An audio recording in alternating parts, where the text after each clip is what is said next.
Hello, people of After 21. Before we jump into this episode, we have a quick announcement. As you know, we started After 21 with the objective of empowering 20 something year olds by sharing tips and takeaways on experiences that can help you get through your life after 21. And now we want to hear from you. So we launched a Google Form sheet. We want to hear a tip or a takeaway that's helped guide you as you navigate life after 21. You can find the link to this form in the description of every episode moving forward and on our socials. Catch us on YouTube at After 21 and on Instagram at Us After 21. We cannot wait to hear from you. With that out of the way, let's get into this episode. Hello. Hi, Rhea. Hi, Apoorva. Did we just start a pod? Yeah, dude, I think we did. Well, welcome back to After 21, everybody. Rhea, what are we talking about today? Today, we're talking about just your diet in general and how diet really relates to fitness. I think it's a very interesting conversation as two South Asians because obviously we all know nutrition and fitness go hand in hand, but when you mix it with a certain type of cuisine, it's very interesting to see like what that, or cuisine and lifestyle, what that really plays out into. Well, before we jump into this episode, a super quick disclaimer. We are not nutritionists. We are just here to help give you some sort of guidance.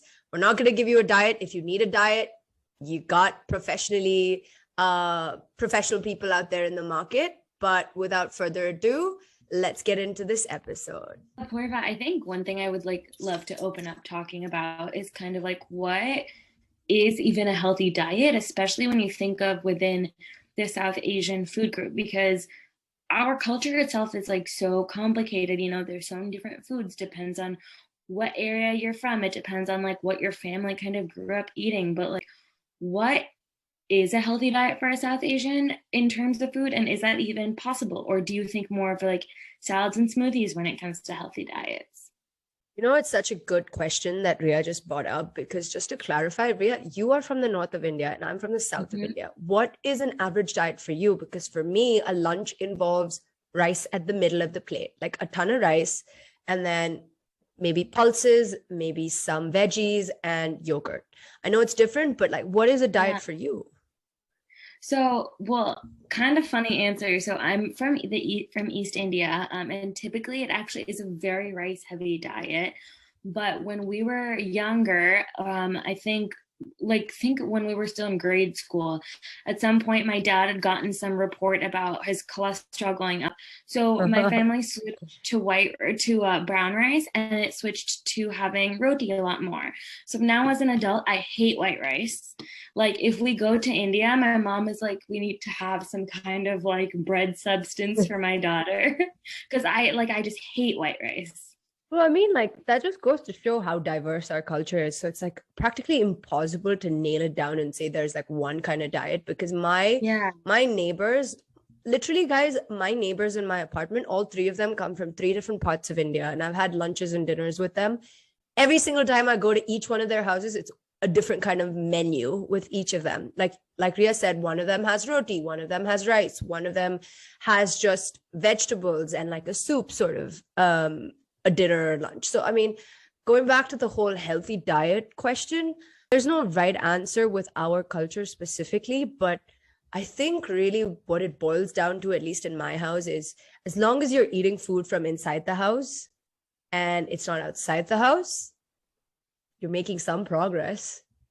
Yeah, I mean, I would even say it's like a lot of picking and choosing, I feel. So also for me, and I can just realized this, but so I'm from Orissa in East India, and typically Odia food is actually pretty healthy. Like there's a lot of really big vegetable bases, and one of the like items which as a kid I hated, and now that I'm older, I'm starting to like a little bit more now that I know the health benefits. I like it more. But it's called dalma, and it's just basically it's like lentils, so there's like dal, and then it's a ton of veggies. It's almost like I guess your modern day like stew with like a bunch of spices as well, and you typically eat it with rice. But it's like very nutritious because it covers your proteins, it covers all your like there's anything from like eggplant to like carrots in it, and then you have some carbs and rice too. Yeah. I mean, like, if you think of it, I think one thing I really hated when I was a child was idli. For how do you even explain idli to like a I non-Indian love listener? idli. It's I like a hate rice it. cake. Yeah, it's like a rice cake, and then you have it with like a coconut chutney, and then something called a sambar, which is like literally what Rhea said, but like a dal, a lentil stew on the side. Yeah. But it's heavier on the spices, like it's got a kick to it. I It's a just little, I hate don't think it. it's as heavy from a lentil perspective either. Like the lentils are It's there, but you're not watery. like overtly there. Yeah. Yeah, and it's got veggies and stuff. But like, I think what you said about picking and choosing in this incredibly diverse diet that we have is at least the way I go about things. Like, I have a lot of professional athlete friends, and I ask them this all the time. I'm like, do you have like a diet that you follow? Give me the tea, give me the scoop. Like, what do you do to keep yourself fit? You know, like, because Indian diets are so carb heavy, and carbs got such a negative connotation. And all they say is, dude, we've got such a rich diet. Like, you have the liberty to pick and choose than literally having veggies and cheese or veggies and soup. Like one thing that I find so interesting when we also talk about picking and choosing is a lot of the typical foods that we have in our diets across the board have so much nutritional value that we don't look into. And there's ways to like bring that value of one food into something different. So like a great example is we all sit here and we're buying like almond flour, all these protein flours, and like all these things. And besan, which is like an Indian household staple, whether it's used in like besan chillas, which is like, if people don't know, it's almost like a salty pancake, I guess. Yeah, and it's yum. Yeah, it's amazing. But it's like a salty pancake. I mean, you can also make it sweet actually if you put sugar into it, just like a regular pancake. But it's made of chickpea flour, and it's so, so good for you and so high in protein, but we never really think about the small substitutes like that. I like want to bust a myth here, because a lot of people think Indian food is like extremely saucy, extremely gluttonous, extremely like spicy. But I think it kind of gets a bad rep there, because once you kind of dig deeper into like the simpler foods that we have in Indian households, like Rhea said, a lot of it boils down to the most basic ingredients that we use. Like, you think about veggies, a meal has veggies. You think about protein, a meal has protein. Like a lot of the I mean, unless you're just a rice heavy meal, a lot of the bread substances also have some type of protein. Right? Idlis actually have a lot of protein in them. And they're filling. Like, they're so examples. Good. Sorry, I got very passionate about this. So anyone who knows me knows that I really like dips. Most chutneys actually have a lot of protein in them. Like if you break it down and look at it, like this is your girl who, if anyone knows, this is more like for the South Indian crowd, but I love like chutney butter or chutney puri. Like I carried a packet with me to college. So that is how much I love it. And during COVID, it wasn't like around as much. So my mom started making it at home, and so I'd make it with her. And I was like, this is literally ground up dal. I mean, like, there's so much variety if you really look into and this is again like catered to people who predominantly eat South Asian food, obviously, but it's kind of to say that like anytime you think of an Indian diet and you think, oh my God, it's unhealthy, think twice, because there's so much more to that diet than what you're eating. Either you're not making enough effort in the kitchen or helping out your mom and dad in the kitchen, or you're just like completely ignorant about the fact that there's so many other varieties. I mean, it's sad to say though, like, this is a funny example, until I moved to the US, I didn't know how beneficial turmeric is. You know, I knew it, you know what I mean? Like, I knew how important it was in your diet, but it wasn't until like I freaking, went to Trader Joe's or like saw some stupid $7 drink advertised on Starbucks that I was just like, golden lattes. Yeah. I mean, it's so crazy how we have all of this literally growing in our backyard and we don't understand the value of it until like some person advertises about it and talks about the benefits. So, it's really funny that you're saying that. So I don't know if you did this as a kid, but I remember my parents would try to feed me like Javan brush right? And it's like, okay, so it's like disgusting, whatever. And something recently, I was like, was it a juice bar in LA? That's what it was. And they had in like LA, these, keyword in LA. But they had like a sort of like a wellness thing, and I had it, and I was like, "This is literally chicken breast." But like, I promise you, nobody would have like. All us kids were like, "That was so stupid. That tasted so disgusting." Blah blah blah blah blah. And even today, I think I would tell you that. But now that you see it advertised in like juice cafes and everything about how it's healthy for you, you think about it.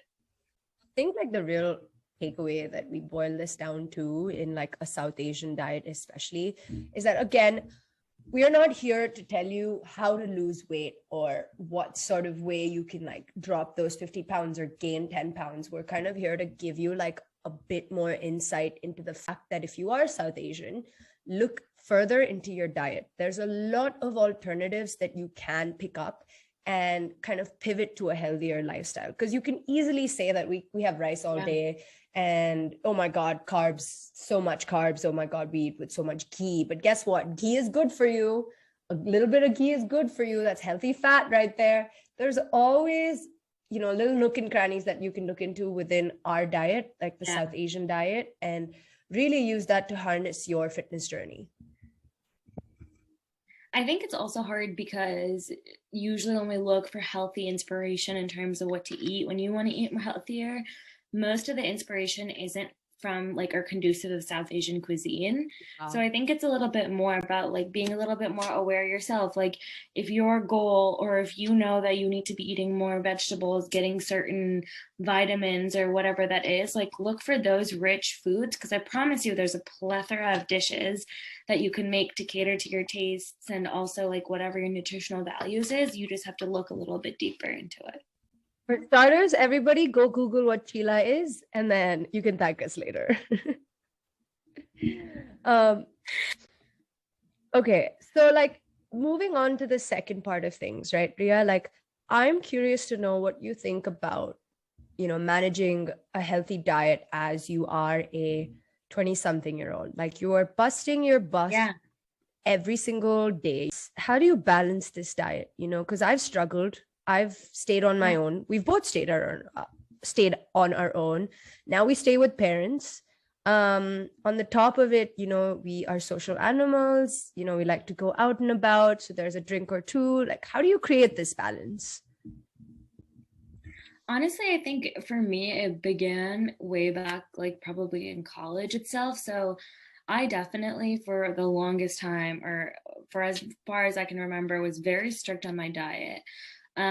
Just because I wanted to be healthy. But I think what I started to see is it developed in small bounds of either like binge eating or like seeing people eat certain things that I was in my head kind of jealous of and like didn't realize it. So I've definitely changed a lot. And I think going into the workforce too, I've given myself a lot more grace.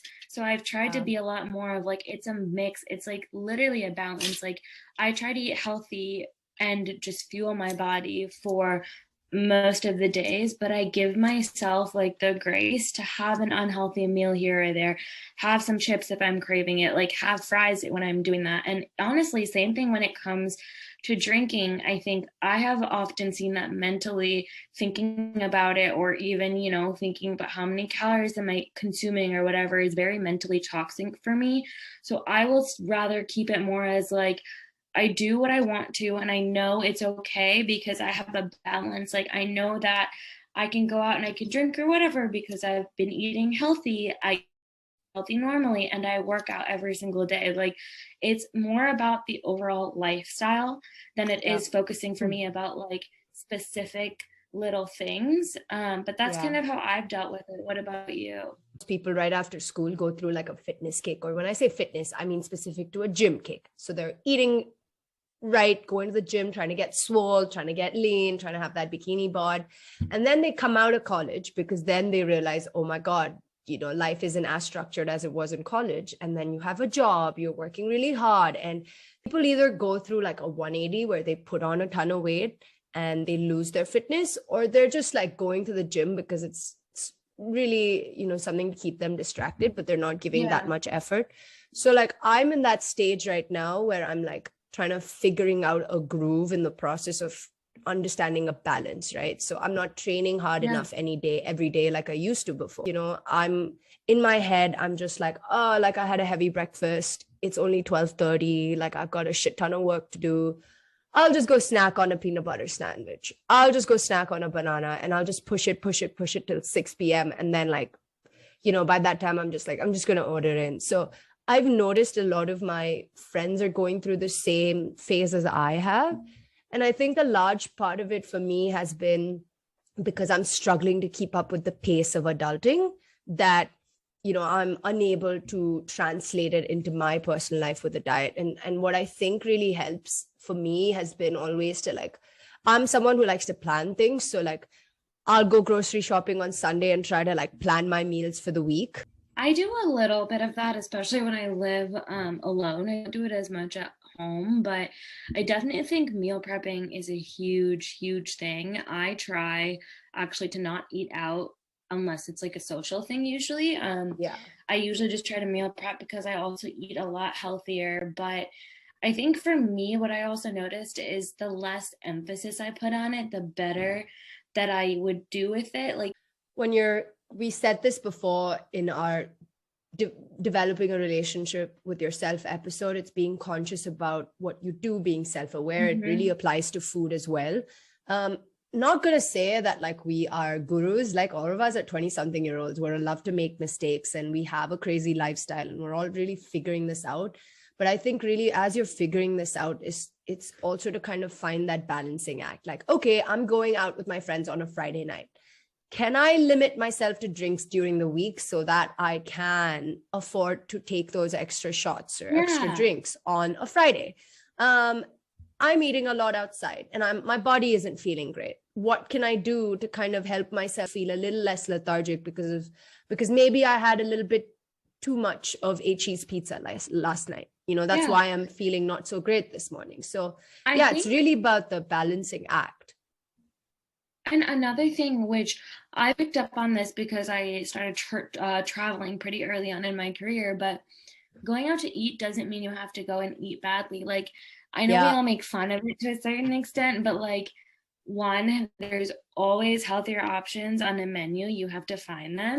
And sometimes it's as simple as getting an extra side of veggies because that's just what your body is craving or whatever you want to do. Sometimes it's ordering a side salad or like, honestly, I love sharing things. So like I've gone out to dinner, or like my favorite things to go out to dinner with my friends are when we get like two things on the menu that look like absolutely different and amazing. Like that's why we went there, but we also get like a side of veggies or like a side salad or whatever, and we split it. There's something also that I want to bring up because a large part of us, some of us live with our parents right now. And if you live with Indian parents, they do get offended on the table if you pick and choose what you want to eat. Like they're like, oh, I made this, you don't want to eat this. Like, what the heck? You're becoming scrawny or you're not eating well.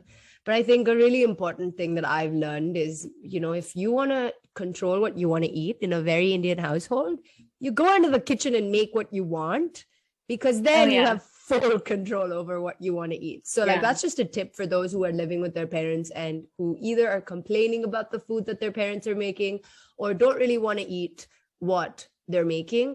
Go into the kitchen and make a meal out of what you want to make. And then, you can actually contribute to your body. Next thing that we actually had to kind of talk about, which we've touched upon a lot, is dieting to lose weight versus dieting to keep healthy.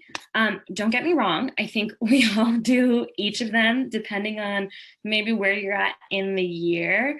But they're definitely, I would say, a little bit maybe different, but it also really just depends on your body. Like I remember this when I was playing squash. I went to a nutritionist in college, and she was just like, I was complaining to her about how like, I'm not seeing the body results. What is going on? And she was like, write down your diet. And I wrote down my diet and I said, look, there's so much carbs in there. And she's like, when you're training a lot,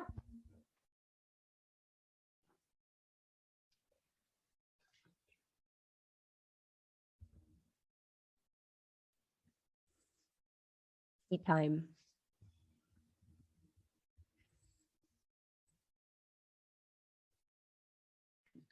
Sorry, keep going. She said, when you're training a lot, carbs are important because they're your fuel. Now, obviously, I have nothing against people who've done keto. I have nothing against people who do intermittent fasting. If you see results, you see results. As long as you think it's sustainable and it works for your body. Like a large part of what I think when you are eating is to look at your body and assess what works for your body, right? Like for me, none of these work. Like I'm someone who likes eating a lot. So how can I cater my eating better so that it becomes fuel to my body and not like damage to my body? So what does that mean? I like to hydrate a lot. I like to eat a banana right after a workout. I like to get in a protein shake. Just like these little alternatives, because I've always been a vegetarian in my life. So I've always had to really find those gaps in the diets to help me. So I've been very aware like that. I think a large part of what I have to contribute to this point is to look at your body and assess what works for you and then apply it to your diet. I love that you brought up different types of diets as well, because I think the one thing for me is I know a lot of these diets are like effective and it really helps people lose that last couple pounds or get kickstarted on their journey, whatever it is. But like the long-term effects of some of these diets are so bad for you because of the way that it affects your body. Like they're meant to shock your body and shed some of that fat, but they also shock your body. Like keto, I know a lot of people swear by it, but it's also, if you look into it, there's a lot of research on it being really bad for your kidneys. And there's a lot of different, because like, in fact, I had a friend who started keto, and I remember that we would like see her eat every day. And honestly, it was like, I think I like felt, my heart felt a little like heavy seeing her eat, because I was like, there's so much fat that you're eating. And she would even tell us about these recipes, and it was just like fat. Like, but she started to get like shivers, and like her like urine was like brown because of the way. So it's like it's not good for you. And a lot of the like short-term diets are like that. So you always have to be like aware about what you're doing for yourself in the long term as well. I remember talking to my friend about this, and she's like, this never works. When you deprive yourself of something completely, you come back stronger. Your impulses and your urges come back stronger. So the idea here, when you are eating to keep healthy, is to slowly detach yourself from that specific ingredient. I mean, it really goes back to our takeaway from before, where you really have to find the balance between everything. Yeah. Well, with that, I think we talked a lot about different areas of food, but let's recap the 3 takeaways we have for you guys. Number 1 being, look inward, look into your diet. The South Asian diet isn't as harmful as people think it is. There are a lot of substitutes that the diet has to offer. There are always alternatives to finding a healthy diet within the cuisine of your choice. Number 2, there needs to be a healthy balance between everything that you eat. It's not a rat race. It's about creating a healthy lifestyle and really giving yourself the balance and also the grace to be able to eat what you want when you want, but create a healthy lifestyle for yourself according to your body's needs and who you are. Number 3 is approaching your diet with an orientation. So what does that mean? It means to understand what your body wants. It means to assess how your body is looking, what you think works for your body, what you think doesn't work for your body, and apply it accordingly with the diet of your choice. And number 4, which is a little bit more of a loose leaf one because it's sprinkled in through everything, but a diet to lose weight versus a diet to keep healthy are different. Figure out which one is better for you and know the benefits and the harmfulness of both. It's 20% fitness, 80% of your diet. They both work hand in hand. You cannot just give full focus to one element and, ignore the others. So with that, maybe you should go check in on your diet and get on the treadmill or get on the Pilates walk, whatever works for you. Make it a comprehensive journey. All right. Thanks, guys. We will see you next Wednesday. Thank you, guys.